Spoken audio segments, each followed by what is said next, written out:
तर प्रफुल्ल पटेल हे अनौपचारिक गप्पांमध्ये नेमकं काय म्हणाले ते देखील आपण बघूयात आणि अजित पवार यांनी काय म्हटलं तेही आपण पाहूयात। अजित पवार यांची राष्ट्रवादी 288 जागांचा सर्वे करणार आहे।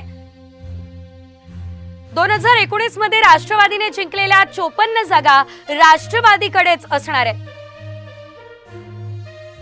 सर्वे मध्ये ज्या जागांवर उमेदवार आघाडीवर असेल त्या जागांवरती दावा सुद्धा केला जाणार आहे। तर अजितदादांनी आता काय म्हटलेलं आहे ते देखील आपण बघूयात।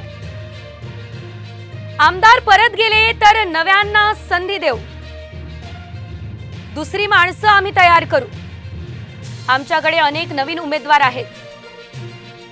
रायगडमध्ये भाजपची मतं आम्हाला मिळाली आहेत, मतं ट्रान्सफर होत नाही असं म्हणणं चुकीचं आहे।